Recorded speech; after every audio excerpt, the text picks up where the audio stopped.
we have a necessary ending that needs to happen. And whether that needs to be with a relationship, whether it needs to be in our office, whether it needs to be like with a staff member, where it needs to be with our old mindsets and belief systems. Sometimes in order for us to have a new beginning or hit our goals in our life, we actually need to end something that hasn't been working for us, but we are kind of used to it. So it's kind of like the hell you know is better than the hell you don't know.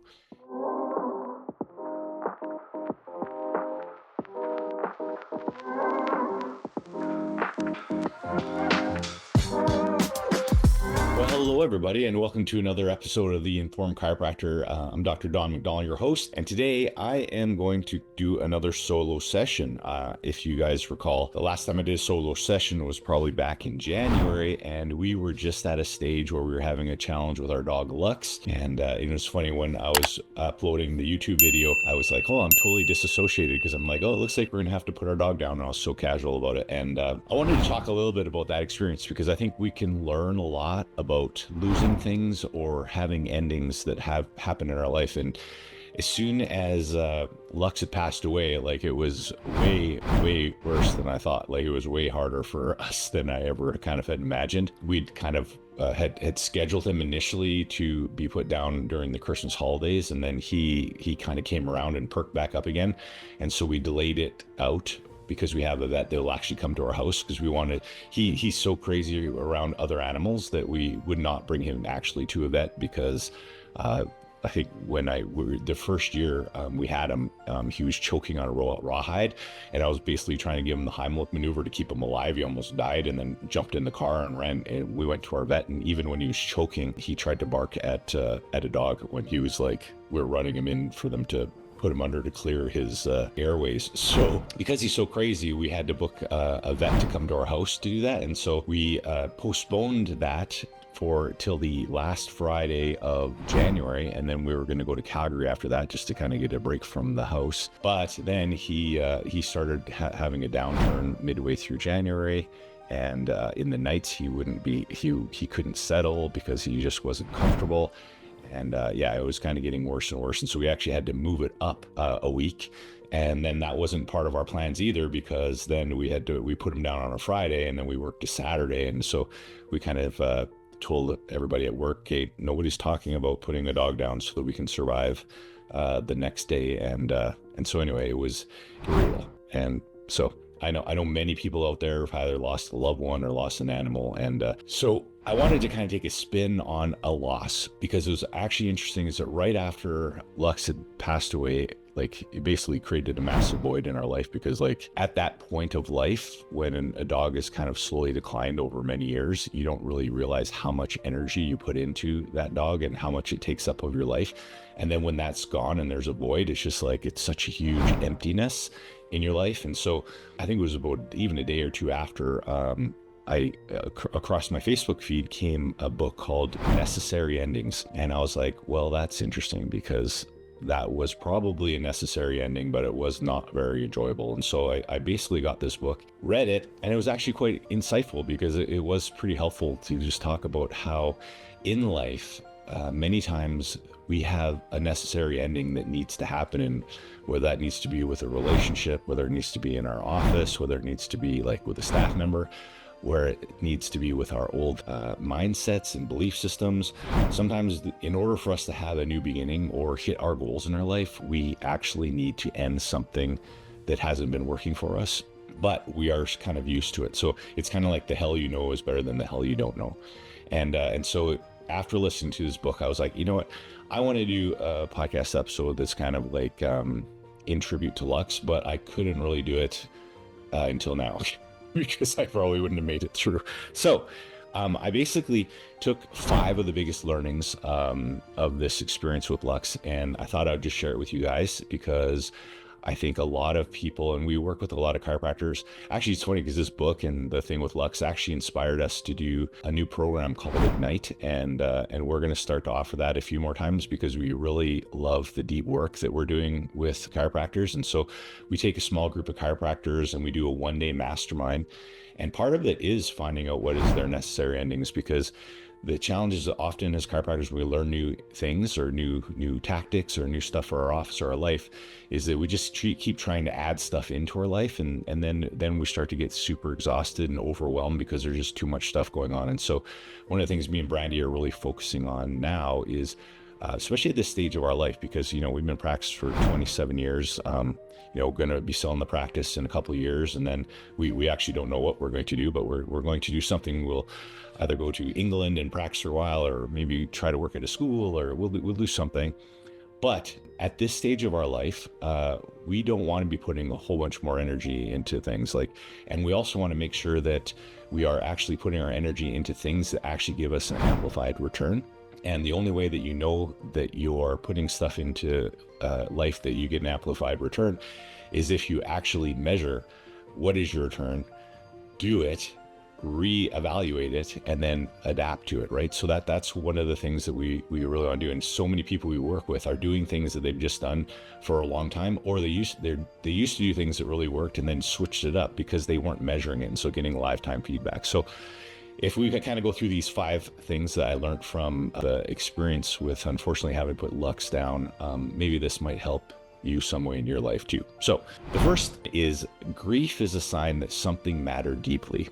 And so when we lost Lux, it just reminded us of how much love and connection we had, and how much of a mark that makes on your life. And as we talk about the polyvagal theory and the importance for us to be strong co-regulators for our practice members, just realizing how important it is to make sure you have a co-regulator. And as we've said before, a co-regulator can be a person, but it also can be an animal.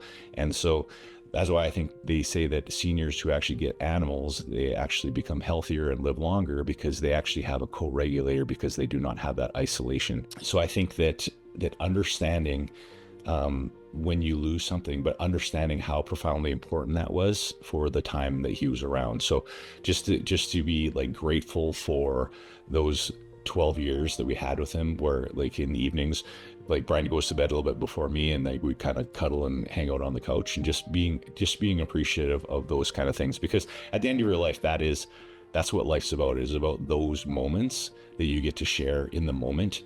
We always at least for me, in chiropractic and business, you have tendency to set future goals and always planning for the future and what's next.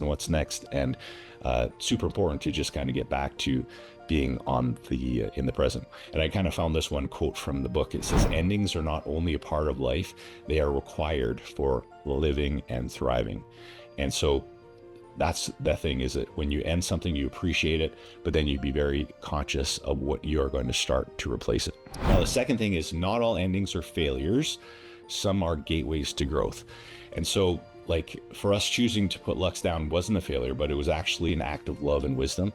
And that's the thing, is we knew he wasn't doing very good near the end, but we had the mixed feelings because we were actually booking his date to pass away. We were feeling guilt, right? You're feeling geez, maybe this is the wrong decision, or kind of going back on it. But it actually was, it was for humans too. It's funny how we'll do this for animals, and we'll make sure that they don't suffer.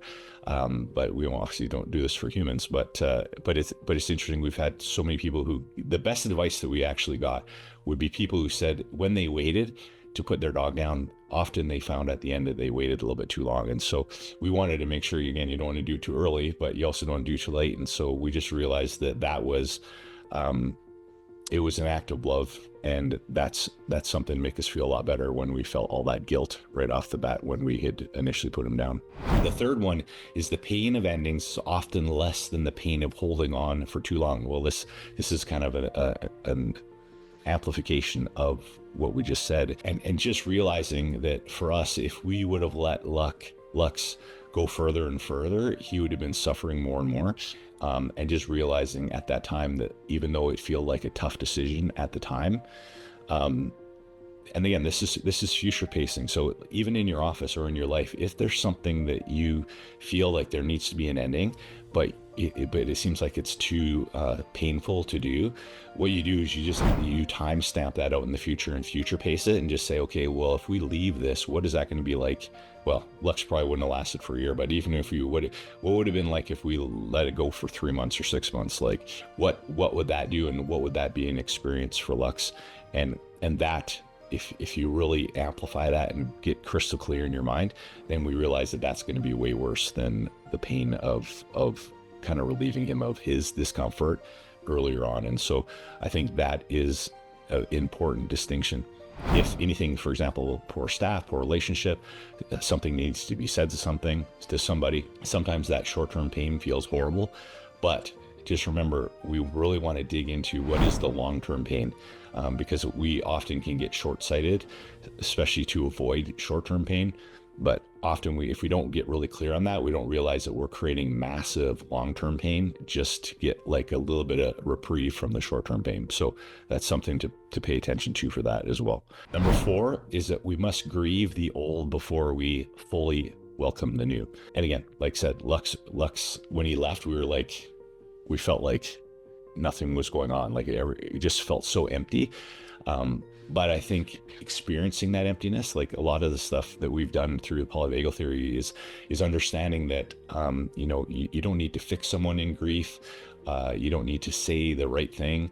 You just need to be present with one another or present with someone. And so I think us just being present in the grief would allow us to basically process a lot better. You don't want to be distracted by it or try to be focused on other things. You actually kind of want to just get into it, because it also helps you appreciate him in the moment as well. And the little quote is, true growth comes from honoring the transition zone. So honoring that, if you had to let go of a staff, just honor that feels uncomfortable. Honoring if you have to stop procedures, because that's the only way that you're going to grow. And then number 5 is endings makes us more present, more grateful, and more human.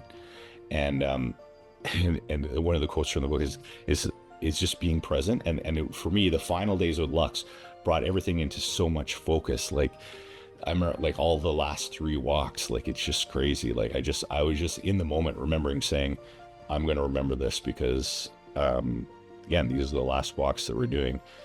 For those of you who read my book, The Underdog Curse, one of the inspirations of that was when my buddy Rob got diagnosed with ALS, and for over those last couple of years before he got basically incapacitated just in a chair, like we did so many of the last things with him, and it actually really does make you become more present into the moment. Where we went skiing with him for the last time, we went skating with him for the last time, we went golfing with him for the last time, like all these different things, we did the last things with him, and just realizing that was the last time just becomes a lot more present and just sharpens us into enjoying this time.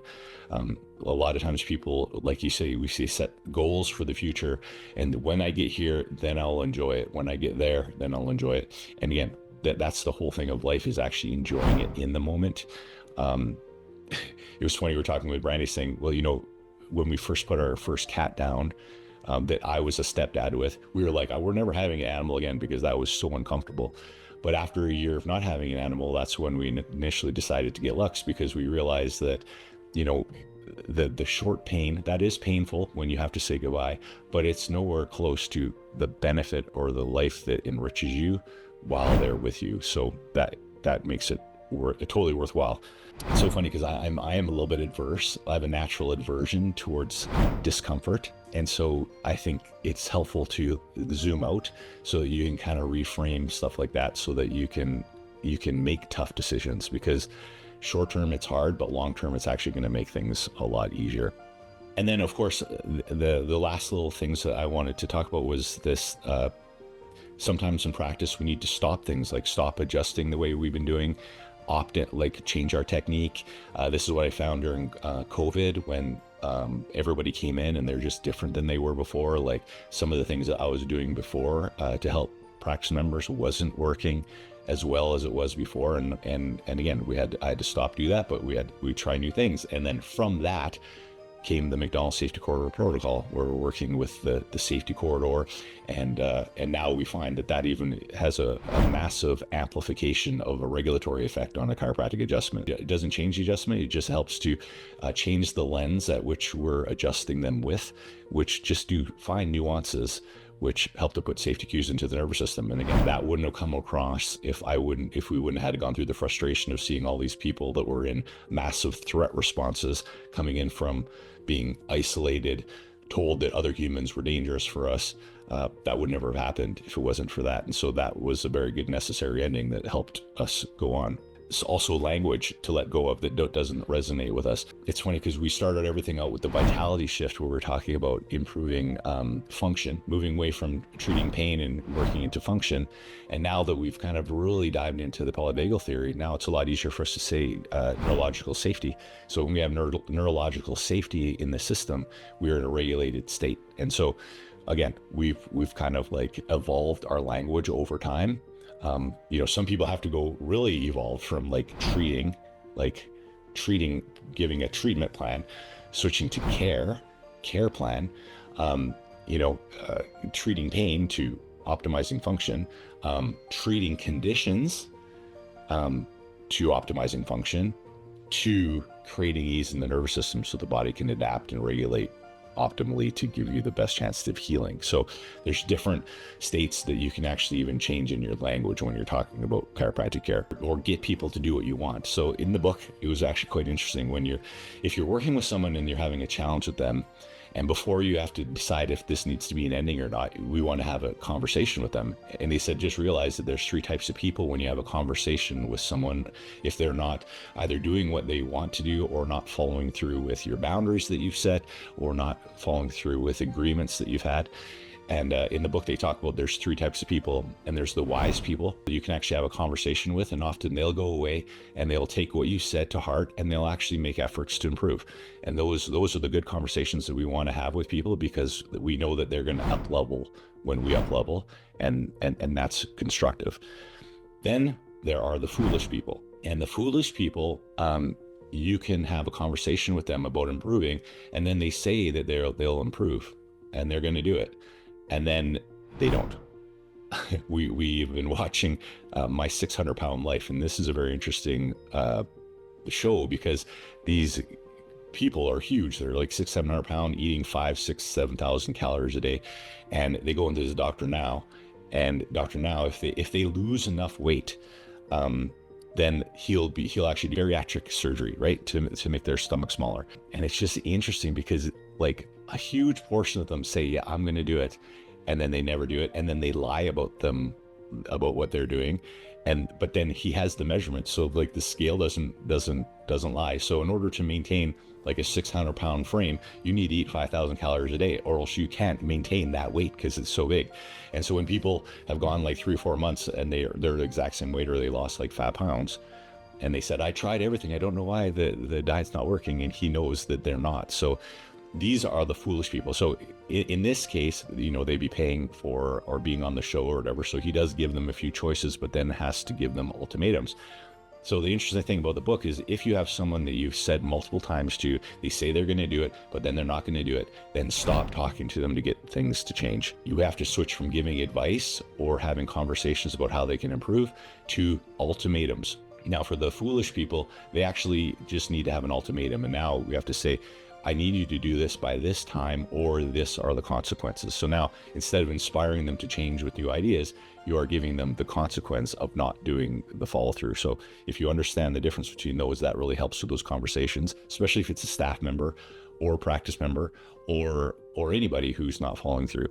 And then they say you also got to be careful of the dangerous people. So the dangerous people, and hopefully there's not that many people in your life, but sometimes they are actually trying to take you down.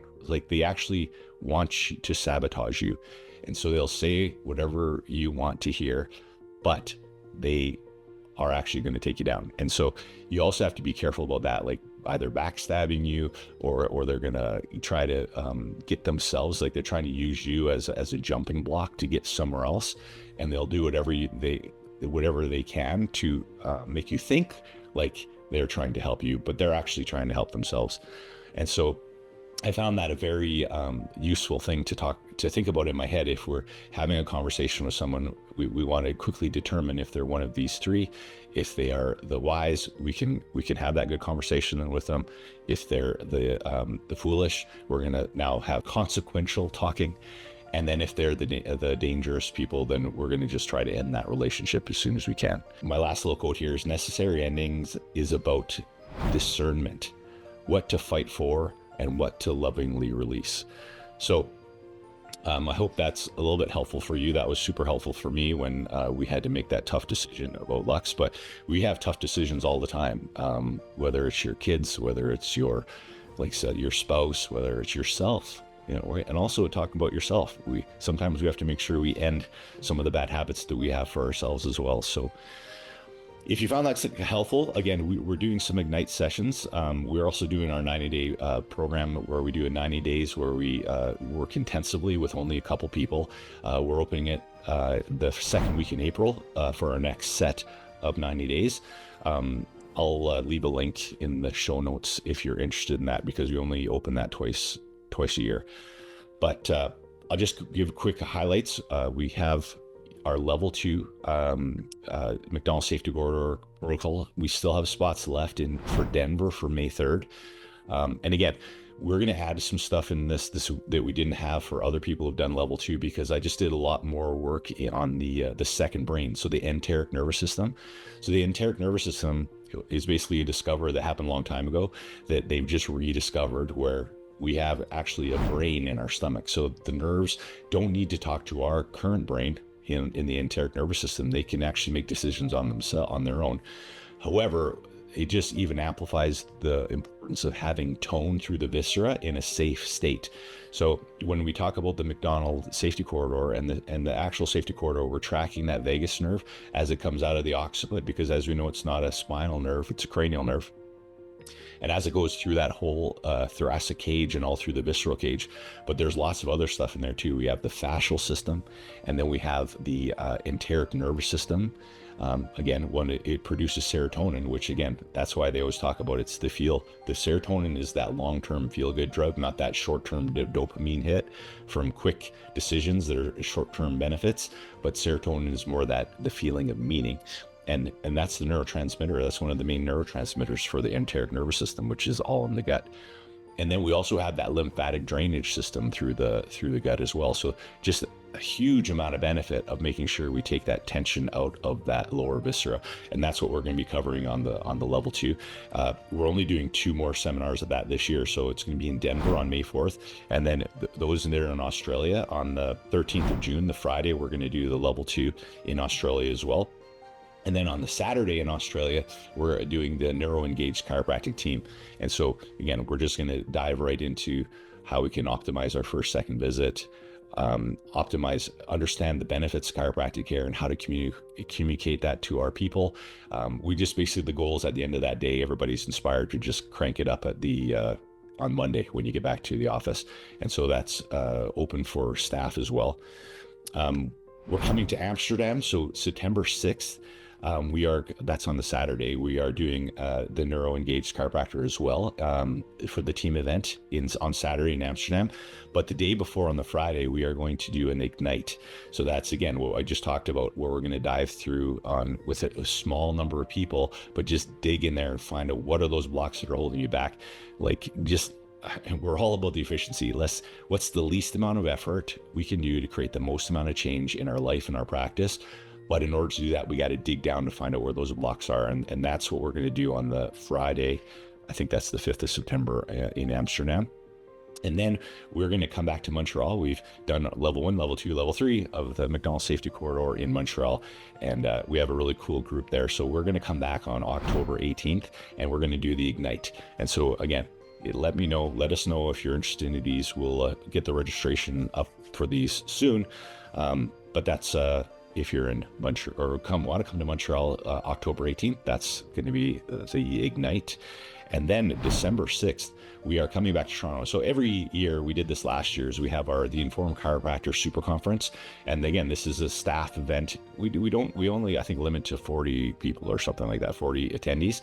And so we have staff and docs. This is going to fill right up. And again, it's just all the new things that we've been learning throughout the year. We're going to amplify that. It's all, again, chiropractic through a polyvagal lens, whether it's the adjusting, whether it's communication, whether it's our self-care, whether it's new science. It's we're going to talk about it here. We're also going to talk a little bit about philosophy. We have Dr. Peter Amlinger, who's an amazing chiropractor from Ontario, who's going to come and join us as our guest speaker for the Informed Chiropractor. And we will have this registration page up by the time this podcast is out. So if you want to join us anywhere, make sure you visit our website at theinformedchiropractor.com. Like I said, I hope you enjoyed the 5 lessons of losing lux, because I wouldn't have been able to do this before. We needed enough time for me to be able to kind of process and do that. So, but I did want to do one podcast episode dedicated to lux. And so I hope you guys are all doing well. I look forward to seeing you again. And till next time, have a great day.